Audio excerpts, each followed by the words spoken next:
नमस्कार दोस्तों। आज एक कहावत से शुरू करूंगा और उसके बाद मुद्दे पर आऊंगा।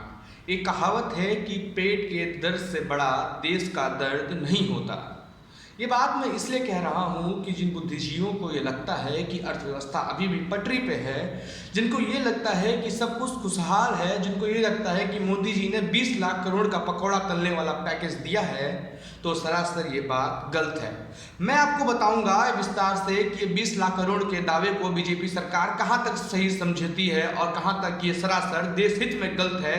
और जीडीपी एकदम लुढ़क कर -23 पे आ गया है, तो इसमें गलती किसकी है मैं आपको विस्तार से इस बारे में बताऊंगा और मैं सारी चीज़ों को बताऊंगा, क्योंकि अब संसद के पटल पर इस मुद्दे को उठाने वाला हर व्यक्ति देशद्रोही होगा या फिर कांग्रेसी होगा, या मीडिया में चलाने वाले सुशांत सिंह राजपूत वाले खबर भले वो देशभक्ति हो सकती है, पर जीडीपी पर सवाल पूछने वाला वो एंकर देशद्रोही जरूर हो सकता है। ये बात मैं आपको इसलिए कह रहा हूं क्योंकि लगातार जीडीपी पर बात होनी चाहिए थी, सरकार के खिलाफ सवाल पूछने चाहिए थे जो मीडिया ने नहीं किए। इस समय ये मौका था कि सरकार से पूछती कि आपने नोटबंदी की, आपने जीएसटी लगाया और ये कहा कि सब कुछ सही रहेगा, तो फिर ये क्यों हुआ? जीडीपी हमारी लुढ़क कैसे गई? कर क्या रहे थे आप लोग? ये तमाम ऐसे सवाल हैं जो पूछने चाहिए थे और शायद पूछ भी जा सकते थे, पर नहीं पूछा गया। और इसका कारण यही था कि अगर सरकार ये सवाल पूछती तो फिर आगे जाकर इनको दिक्कत होती। ये बात मैं आपको इसलिए कह रहा हूँ क्योंकि तमाम ऐसी चीज़ें सामने आई जब लोग सवाल उठा रहे थे।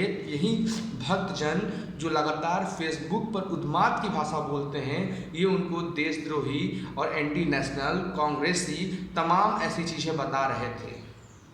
वो कहाँ लोग चले गए? या दो चीज़ हो सकती है, वो एकदम गंवार है, पढ़े लिखे नहीं है, जाहिल है, उनको जीडीपी के बारे में समझ नहीं आता है, तब जाके वो चुप हैं, या जीडीपी के ऊपर सवाल उठाने वालों से वो बहस कर रहे हैं अभी भी। या दूसरी चीज़ ये हो सकती है कि जीडीपी गिरने के पीछे भक्त को कोई फर्क नहीं पड़ता, क्योंकि नेताजी के तलवे चाट चाट कर पैसे कमा रहे हैं। ये सारी बातें मैं इतनी कड़वा इसलिए बोल रहा हूँ क्योंकि तमाम ऐसी चीज़ें सामने आई हैं। बेरोजगारी बढ़ गई है, 2 करोड़ से अधिक लोग बेरोजगार हुए हैं। गरीबी अपने अंतिम पड़ाव पे चल रही है, उस पड़ाव पे नहीं खत्म होने वाली है, एकदम ऊपर पहुंच चुकी है। 60-70 सालों की गरीबी का सबसे ऊपर का माहौल चल रहा है, बेरोजगारी अधिक चल रही है। जेई और नीट के पेपर आप कोरोना में करवा रहे हैं। जब 180 केस थे तो आपने देश बंद किया था, आज जब 35 लाख केस पहुंचने वाले हैं और रोजाना 1000 से अधिक लोग मर रहे हैं, तो आप देश खुलवा रहे हैं। अंबानी, अडानी, ये सब जो लोग आपके चमचे बैठे हैं ना, उनको आप पैसा दे रहे हैं आज की डेट में। आपको देश हित से मतलब नहीं है। मैं हकीकत कह सकता हूँ ये बात, और दावे के साथ कह सकता हूँ कि बीजेपी और प्लस प्रधानमंत्री मोदी को देश के लोगों से आज के दौर में कोई मतलब नहीं है। उनको सिर्फ मतलब है तो है सिर्फ अपने सत्ता में बैठने का, हिंदू मुस्लिम करके चुनाव जीतने का, और अपने विधायकों को पैसा इतना दे देने का कि जिसको चाहे उसको खरीद लें, जिसको चाहे उसको बेच दें, जिसको चाहे उसको अपने पास रखें और जिसको चाहे उसको उठा के फेंक दें। ये हकीकत हो चुका है। बताइए कि मुकेश अंबानी कंपनी कौन सी घाटे में चल रही है? पिछले 7 सालों में नहीं चल रही है। रिलायंस का कौन सा प्लांट जो फेल हुआ है? नहीं हुआ है। पर रेलवे, BSNL, LIC, बेरोजगार, अर्थव्यवस्था खराब होना, गरीबी बढ़ना, किसान की मौत, शिक्षा व्यवस्था खराब होना, तमाम ऐसे मुद्दे हैं। सड़कों का अच्छा निर्माण नहीं है।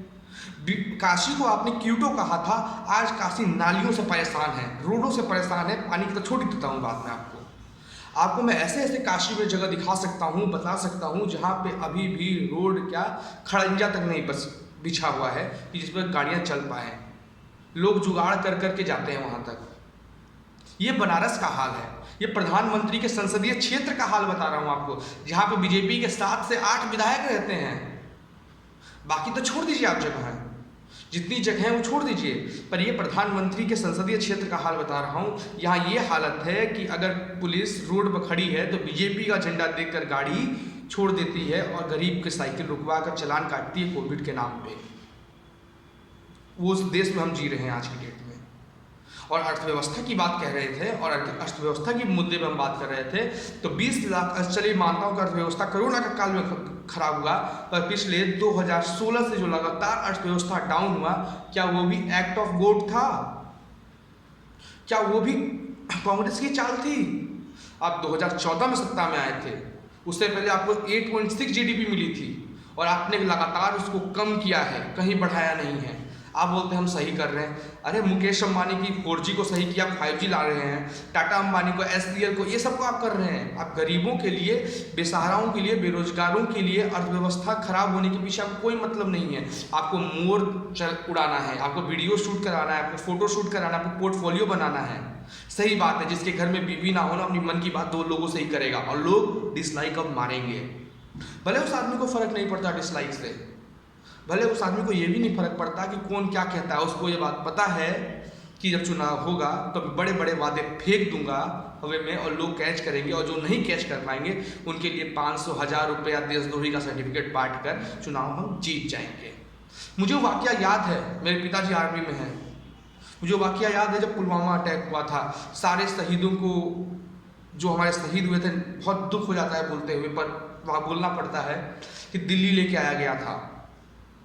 फरवरी की टाइम, 14 फरवरी के बाद की बात कर रहा हूँ। सारे जितने हमारे शहीद जवान थे सबको दिल्ली लेके आया गया था, उनके पार्थिव शरीर को, और उसके बाद उनके घर पहुँचाया गया था। वहाँ प्रधानमंत्री ने टीवी कैमरा बुलवा के एकदम अपना लाइट शूट करवाया था। ये इसलिए करवाया था क्योंकि 2019 का चुनाव उन्हें जीतना था। क्यों इस समय जो अटैक हुए चीन में 20 जवान हमारे शहीद हो गए, उनके पार्थिव शरीर को दिल्ली नहीं लाया गया? क्यों नहीं लाया गया?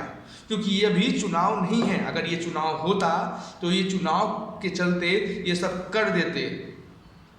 प्रधानमंत्री का ही भाषण था कि ना कोई गुस्सा है ना कोई आया है, हमारे 20 जवान शहीद हो गए। परसों चाइना अंदर घुस गया, फिर से LOC पे तनाव चल रहा है, तमाम ऐसी चीज़ें आ रही हैं, और बीजेपी अभी भी कांग्रेस पर वॉर कर रही है। इससे घटिया और बेहुदा राजनीति आज तक जिंदगी में ना किसी ने देखी होगी, ना हम भविष्य में देखना चाहते हैं। हम हकीकत बता रहे हैं आपको ये बात कि आज के दौर में ये जो बीजेपी कार्य कर रही है, जो बीजेपी के लोग काम कर रहे हैं, सिर्फ एक उन्माद की भाषा बोलने के लिए काम किया जा रहा है। जीडीपी की हालत खराब है, जीडीपी में लगातार हालत खराब हो रहे हैं। तमाम ऐसी रिपोर्टें आ रही हैं जिसमें भारत की जीडीपी खराब है। चाइना नंबर 1 पे चल रहा है, 3.2, भले कोरोना में जीडीपी उसकी चल रही है। कनाडा, फ्रांस, ब्राज़ील, ऑस्ट्रेलिया, ये सब तमाम ऐसे देश हैं जो भले वो लुढ़के हैं पर इतनी बड़े पैमाने पे नहीं लुढ़के जितने पे हमारी जीडीपी लुढ़क गई है। और सिर्फ ये कोरोना में नहीं हो सकता, क्योंकि कोरोना में आपने 20 लाख करोड़ रुपए दिए हैं, उसके बाद से राज्य सरकारों ने भी लोगों की मदद करने के लिए पैसे दिए हैं। जब आपने इतना सब दे दिया है तब जीडीपी कैसे इतनी लुढ़क गई? ये सवाल का जवाब दीजिए। जब आपने इतने 20 लाख करोड़ रुपए जनता में लगा दिए हैं, जीडीपी का 10% लगा दिया है, तो मान के चलिए कि जीडीपी कोरोना से पहले 3 भी थी तो 1 पे जाती, 2 पे अटक जाती, पर माइनस में नहीं जाती। और माइनस में जाने का कारण यही है कि हमारी केंद्र में बैठी हुई जो सरकार है वो सिर्फ नेताओं को, विधायकों को खरीदना और बड़े कंपनियों के मालिकों को पैसा देना, इसलिए कि चुनाव में वो पैसा लगा पाएँ और पैसा लगाने के बाद वो चुनाव जीत पाएँ।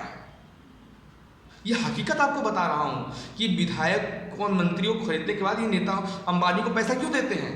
ये इसलिए देते हैं कि चुनाव में ये पैसा लगाएं, और पैसा लगाएं और पैसा लगाने के बाद बीजेपी को जिताएं, क्योंकि इनको भी बात पता है कि जो हम अत्याचार आज वर्कर्स पे कर रहे हैं, छोटे कामगारों पे कर रहे हैं, बेरोजगारों पे कर रहे हैं, सत्ता जाएगी तो ये कूटे जाएंगे। ये हकीकत आपको बता रहा हूँ। वो मुख्यमंत्री हो, प्रधानमंत्री हो, गृह मंत्री हो, फाइनेंस मंत्री, सब हो, इन पे भी इल्जाम लगेंगे। जैसे आज कांग्रेस को घिरा जा रहा है ना, 10 साल पहले कांग्रेस को भी एक घमंड था कि हम नहीं सत्ता से बाहर होंगे। हुई न, सरकार पलटेगी, सरकार आएगी, इन पर इतने बड़े भ्रष्टाचार के आरोप लगेंगे कि मुंह दिखाने लायक नहीं रहेंगे।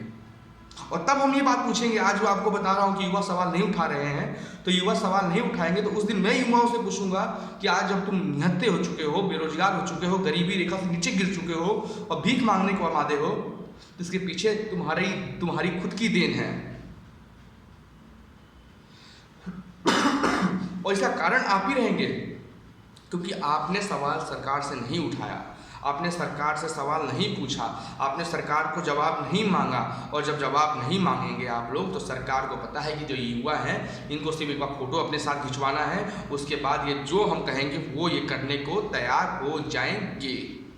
ये हकीकत आपको बता रहा हूँ। खैर, समझना आपको है, आप समझदार लोग हैं और आप समझिए और हमारे चैनल को सब्सक्राइब करिए। जल्द ही एक नया शो लेकर आने वाले हैं, बहुत अच्छे अच्छे लोग, और आपका समर्थन चाहिए, क्योंकि ये ना कोई सरकार चलाती है ना कोई कंपनी चलाती है, हम ये खुद चलाते हैं अपने मेहनत से और आपके प्यार से। तो चैनल को सब्सक्राइब करिए और धन्यवाद।